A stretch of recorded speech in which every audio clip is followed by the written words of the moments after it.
everybody. Okay, so I know I'm trying to turn that TV down. I know I'm looking a little rough.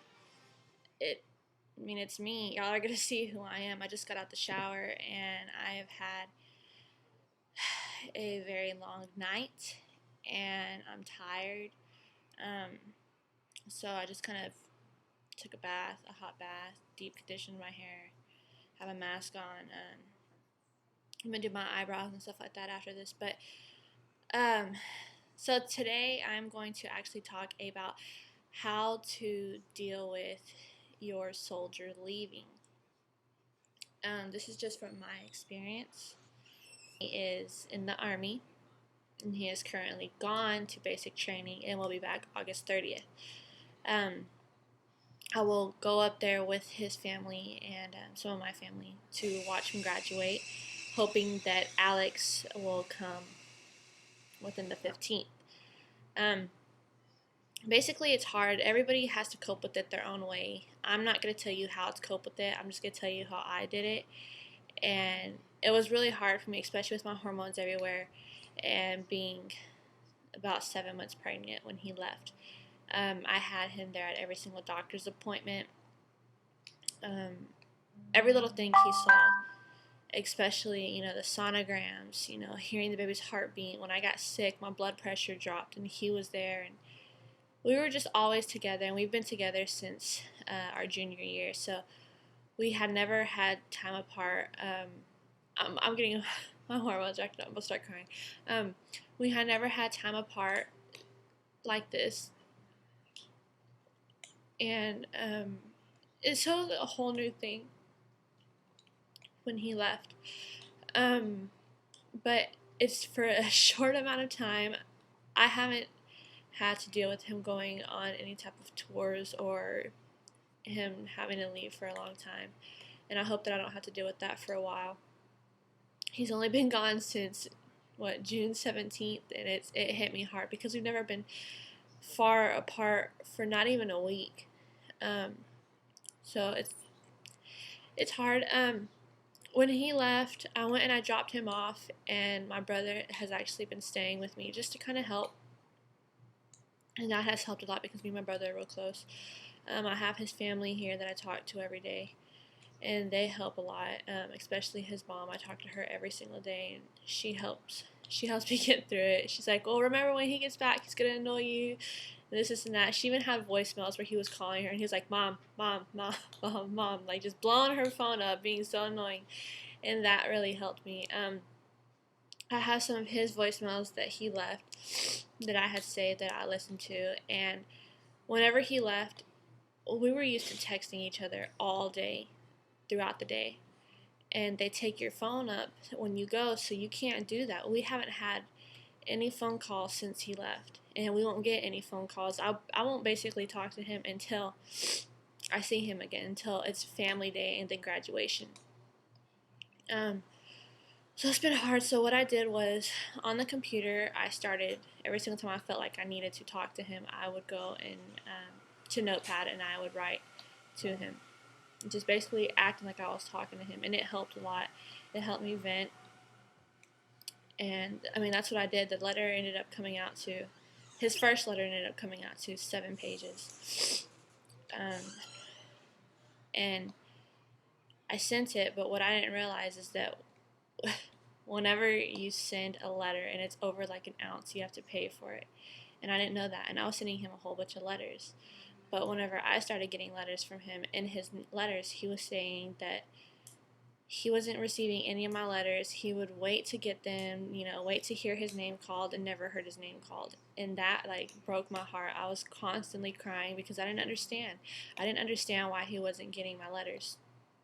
Until his mom told me, if it's over an ounce, then you have to pay for it. So now I know that. So what I do is I just write to him a whole bunch, and I just send him letter by letter by letter. I'll send him 6, 7 letters at a time, but I know that once he gets those, that they'll help him get by, because I think I have it hard here, but we don't know what they go through unless you've actually been through it. I couldn't go and be trained to basically kill and hurt without any emotions or without showing emotions.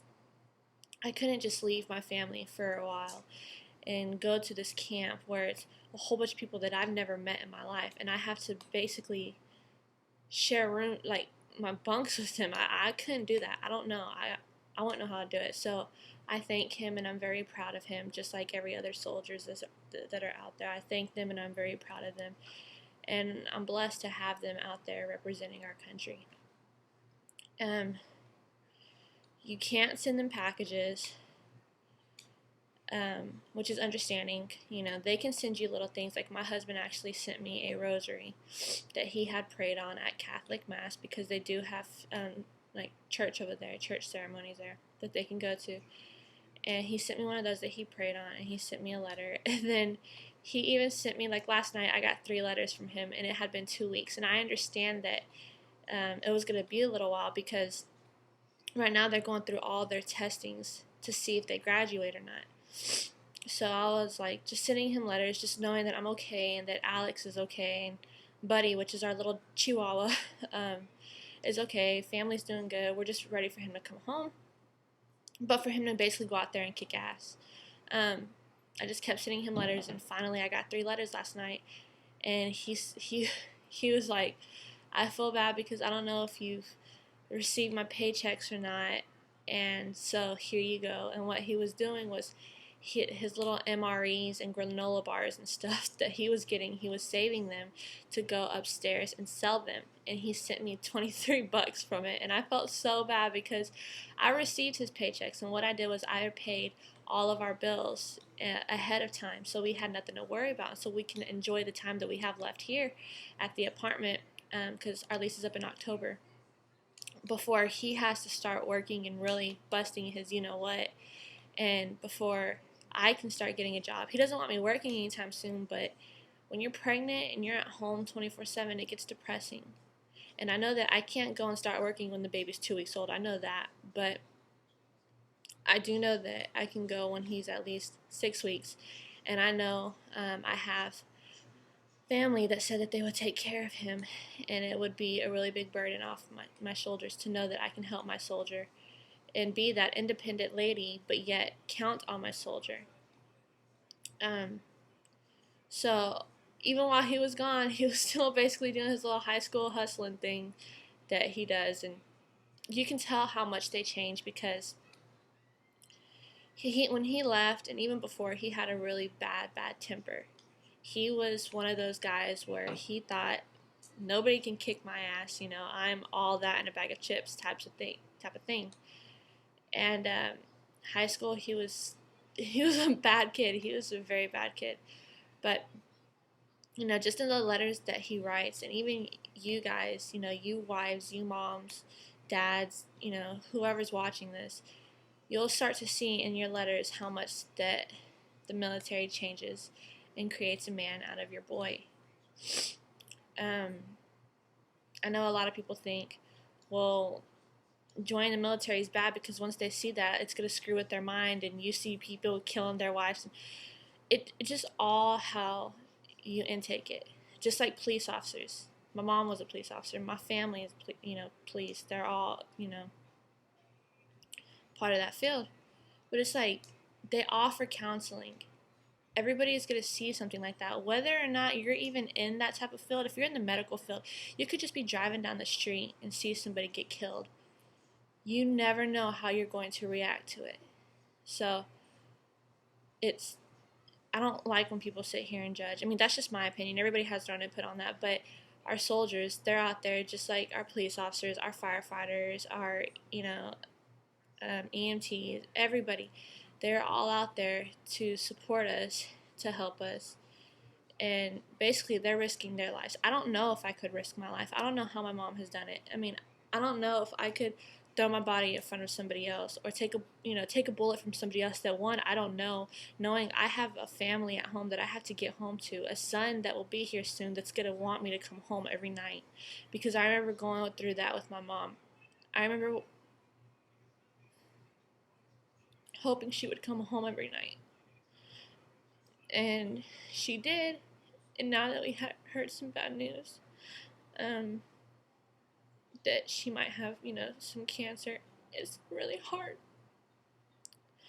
But you have to be strong and you have to be happy, because if not, and you just like if you don't want to be happy, if you're just going to be negative, then you control your happiness. That's on you.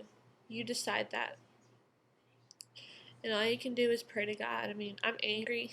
I felt like this morning I was yelling at him while I was praying because my brother has gotten real sick, and he went through so much, and not my mom and my aunt, and it's just a whole bunch. And being 19 years old, I don't know how to take it sometimes.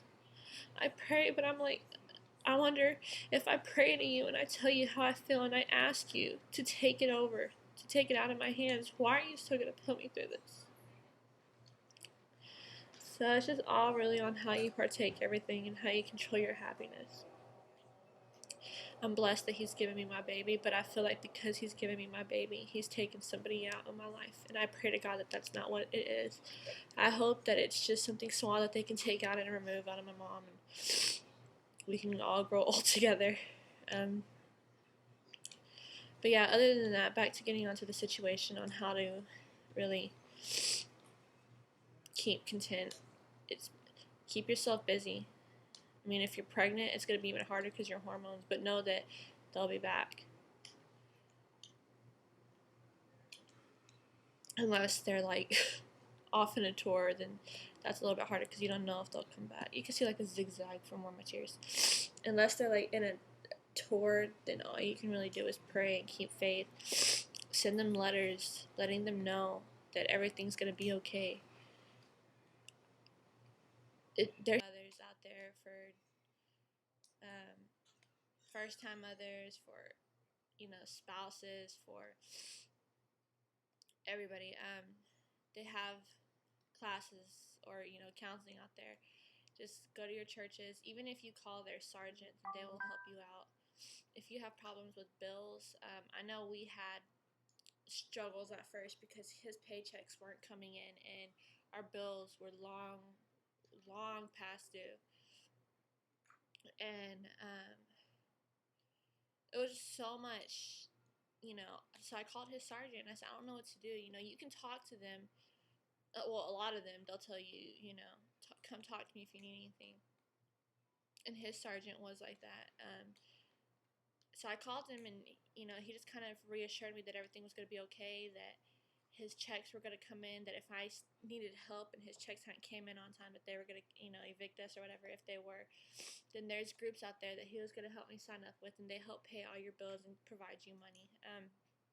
If you're low on food like me, we were really low on food, and I just told him, I need help, and they have, it's called Shepherd's Hand. You can go there and they give you, here's my dog, they give you money, or not money, they give you food, and they help you out. They make sure the families are taken care of. It's a really good support system that they have there. So anyways, just send letters. Even me, like, I'll text him, even though he doesn't have his phone, I'll text him or I'll leave him voicemails just so I know that he's still that phone call away. I mean, if anything bad was to happen, you can just get in contact with Red Cross and they would get the message to him and allow him to call. But other than that, I mean, everything's going fine, and I can't wait to see him, and I can't wait till he meets his baby. Like, I can't wait till I meet my baby, first of all, or our baby, and then I can't wait till he meets him. So it's going to be a new life, and just remember that everything happens for a reason, that it's just going to happen in a matter of time. It won't happen overnight. But everything will get taken care of. So anyway, sorry for getting really emotional and looking like this. It's just me being myself. I mean, I want y'all to see who I am. I don't want to wear caked on makeup all the time. And even though I do love makeup and stuff like that, I don't want y'all to see, get a fake perspective on me, because that's not, I kind of like to chill. And especially since I've been pregnant, I haven't been wanting to do anything. So anyways, alright guys, I'll talk to you later.